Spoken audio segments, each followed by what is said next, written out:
तो स्टोरी के next part में ना कुछ ऐसा होता है, जो एरिज है और कायरा दोनों ही साथ में मिलते हैं उसके आंट से वापस आने के बाद। और यहाँ पर ना वो उसे कहीं पर लेके जाता है और उससे बोलता है मुझे भूख लगी है, साथ में हम नाश्ता भी करेंगे और बातचीत भी। यहाँ पर ना वो दोनों बातचीत करते हैं और कायरा कॉस्टी के बारे में जो भी कुछ हुआ था वहाँ पर मेंशन में कि कैसे कॉस्ट ने उस पर इल्ज़ाम वगैरह लाने की कोशिश की थी, वो सारी चीज़ें बता देती हैं। तो एरिस उससे बोलता है तो इसका मतलब तुम्हारी जो ग्रैंड मदर है वो तो काफ़ी डिसअपॉइंट होगी होंगी उस गर्ल के लिए, मतलब उसके उस गर्ल में। और यहाँ पर ना वो उससे बोलती है एक्सेलेंट, ये बहुत ही अच्छा हुआ। और यहाँ पर ना जो है हमारी कायरा वो उसे बस देखती रहती है। और यहाँ पर ना हम देखते हैं उसके बाद उनका लंच आता है जहाँ पर बहुत ज़्यादा स्वीट्स होते हैं। तो कायरा पूछती है कि क्या तुम इतना सब खा लोगे, तो वो उससे बोलता है ऑफ कोर्स। और यहाँ पर वो उससे बोलता है जो स्कैंडल हुआ था ना तुम्हारे और मेरे बारे में, मतलब जो आपने सुना ही होगा न्यूज़ वगैरह में। मतलब जो मैंने लास्ट चैप्टर में बताया था कि न्यूज़ वगैरह में इन दोनों की बातचीत चल रही है कि जो कायरा है वो अभी डेट कर रही है एरिस को। तो यहाँ पर जो स्कैंडल के कारण उसके जो सपोर्टर्स थे वो कम्प्लीटली कट ऑफ कर दिए गए हैं। और यहाँ पर ना उसे खाने के लिए भी अच्छा सा नहीं मिल रहा है और यहाँ पर इसीलिए वो अभी पूरा अच्छे से खा पी रहा है। तो कायरा को थोड़ा उसके लिए गिल्टी फील होता है। फिर वो उससे बोलता है कि अभी वो गर्ल कैसी है, वो अभी ज़रूर से शांत हो गई होगी। वो उससे बोलती है कि हाँ मुझे भी ऐसा ही लगता है। और यहाँ पर वो सोचता है कुछ और, फिर उसे बताती है। लेकिन जो वैनवर्ड की फैमिली के ने ना एक रिस्पांस भेजा है जिसमें लिखा था कि जो पैट्रिज के चिल्ड्रंस हैं उसके मतलब ट्रेडिशन वगैरह होता है पेरिस फैमिली में। तो इसीलिए ना उसने कहा था कि मैं इसलिए चाहता हूँ कि आप कायरा पेरिस को अभी उसके टाइटल से हटा दें, सभी जो उसके टाइटल हैं वो हटा दिए जाएँ, क्योंकि वो पर्सन अभी तक वेरीफाइड नहीं है कि वो मतलब पेरिस फैमिली की किड है, मतलब कि बच्ची है। यहाँ पर ना वो सभी ये चीज़ बताती है। और यहाँ पर एरिस पूछता है कि क्या ये सब पास्ट में भी हुआ था, वो उससे बोलते हैं हाँ पास्ट में भी ऐसा ही हुआ था। और यहाँ पर उसने सरेंडर कर दिया था इमीडिएटली ही। और यहाँ पर ना वो बोलती है आगे कि जो पर्सन है ऑर्डर ऑफ नाइट का, मतलब मिस्टर जोसेफ, वो मुझे फॉलो करता है। और इसीलिए मैं मतलब मुझे लगा था पास्ट लाइफ में कि वो लोग ना मुझे मतलब अपने लीडर के तौर पे एक्सेप्ट नहीं करना चाहते, क्योंकि पास्ट लाइफ में बहुत मिसअंडरस्टैंडिंग्स थी उनके बीच में। इसी वजह से मैंने जैसे ही मतलब वैनवर्ग ने अपोजिशन भेजा था तभी मैंने सारी जो चीज़ें हैं उसमें से रिज़ाइन कर दिया था। और यहाँ पर ना उसकी ड्यूक के साथ बहसबाजी भी हुई थी और उससे बोला था उसने कि अगर मुझे वो पोजीशन नहीं भी मिली तो भी कोई बात नहीं, ये ट्रुथ अनचेंजेबल है कि मैं इस फैमिली का पार्ट हूँ और मुझे इस चीज़ की ज़रूरत नहीं है। ये कह के उसने अपनी जो पोजीशन है वो छोड़ दी होती है। यहाँ पर एड्रेस उससे बोलता है तो सम अप करूँ तो इसका मतलब ये है कि तुम कूल लगना चाहती थी इसीलिए तुमने ऐसा किया।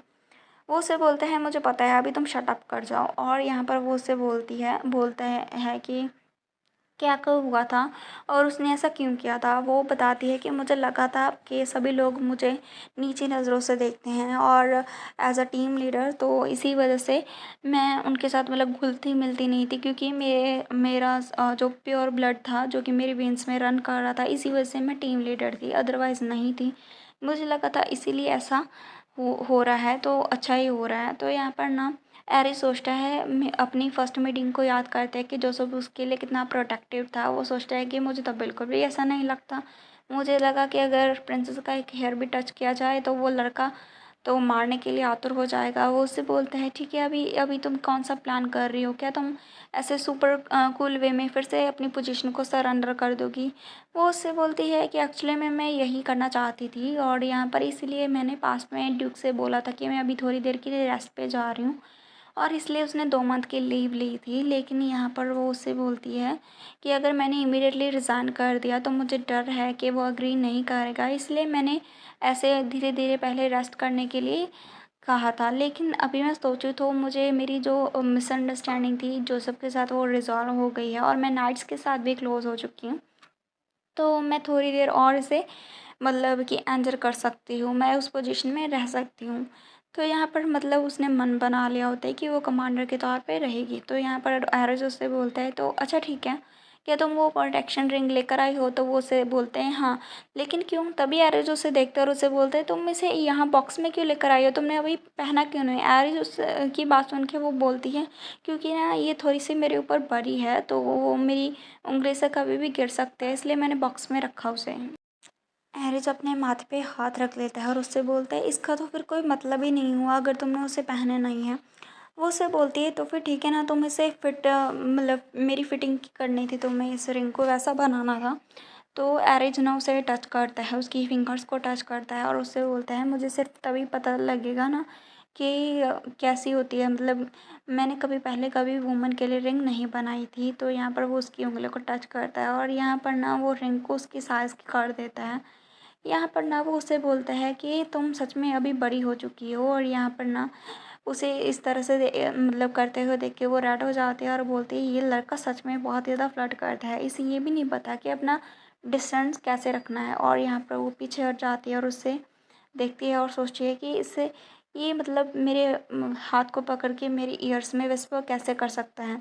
तभी वो उसे बोलती है कि अपने रिंग के बारे में बात करो, और तुमने कहा था ना इसमें प्रोटेक्शन ऑब्जेक्ट लगा है, लेकिन तुमने कुछ भी मुझे ठीक से एक्सप्लेन नहीं किया। आरिज उसको इस तरह से घबराते हुए देख के हँसता है और उससे बोलता है मेरी बात ध्यान से सुनो, जो ये रिंग है ना वो अभी तुम्हारे बॉडी पार्ट को मतलब कनेक्ट होनी चाहिए, और यहाँ पर अगर उस गर्ल ने कभी भी तुम्हें हार्म करना चाहा तो इस स्पेशल टेक्निक से ना तुम यहाँ पर ना मतलब बच सकती हो। यहाँ पर वो बोलती है यहाँ पर एक रिएक्शन होगा, तुम इमीडिएटली तुम्हारे अराउंड एक प्रोटेक्टिव कवर बन जाएगा। और यहाँ पर वो उससे बोलता है कि कौन सा स्पेशल टेक्निक है, मतलब कायरा पूछती है। वो उससे बोलते हैं सॉरी मैं तुम्हें नहीं बता सकता, लेकिन वन डे वो डेफ़िनेटली अपना जो ट्रू फेस है वो शो करेगी और यहाँ पर अपनी पावर्स को यूज़ करेगी। मतलब यहाँ पर क्योंकि वो मैजिशियन है उसे उसकी तरफ से एक नेगेटिव एनर्जी फ़ील होती है, और उससे बोलता है वो कि अभी ना ये सिर्फ प्रिकॉशन के तौर पे है, और यहाँ पर वो उससे बोलता है कि मैं तुम्हारे लिए इसे फिक्स कर दूँगा।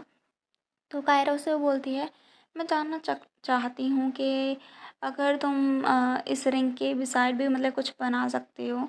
तो वो उससे बोलता है मैं कुछ भी बना सकता हूँ, लेकिन तुम क्यों पूछ रही हो? वो उससे बोलता है बिकॉज़ मुझे ना स्वॉर्ड कई बार मतलब होल्ड करनी होती है, तो मुझे लगता है ये रिंग थोड़ी सी उसके बीच में आ जाएगी, और ईयर जो है मेरे वो ज़्यादा कंफर्टेबल रहेंगी अगर तुम कुछ ऐसा बना दो जो मैं ईयर्स में पहन सकूँ तो। तो यहाँ पर ना वो उसके चीक्स को फिर से हाथ लगाने लग जाता है। अभी वो ईयर को लगाने की कोशिश करता है या नहीं ये हमें नहीं पता चलता। वो उसे बोलती है कि मैंने तुम्हें कितनी बार कहा है ध्यान से चला करो, तो वो उसे बोलते हैं सॉरी मुझे नहीं पता क्यों। और फिर वो उससे बोलता है मैं आगे से ध्यान रखूँगा, और यहाँ पर वो बोलता है अगर ये कंटिन्यू रहा ना तो तुम्हारा जो फेस है वो मुझे लगता है गर्म और भी ज़्यादा हो जाएगा। और वो स्माइल करता है और यहाँ कायरा फ्रस्ट्रेटेड हो जाती है, और यहाँ पर वो उसे बोलती है कि अपना जो माउथ है वो शट करो और अपना केक खाओ। वो उससे बोलता है कि क्या तुम एम्बैरेस्ड हो? तो सच में वो एम्बैरेस्ड ही होती है। यहाँ पर हमारा सीन कट होता है, यहाँ पर जोसेफ को देखते हैं जो कि वहाँ पर खड़ा होता है और अपनी ट्रेनिंग्स जो नाइट्स की ट्रेनिंग है उसे देखता है।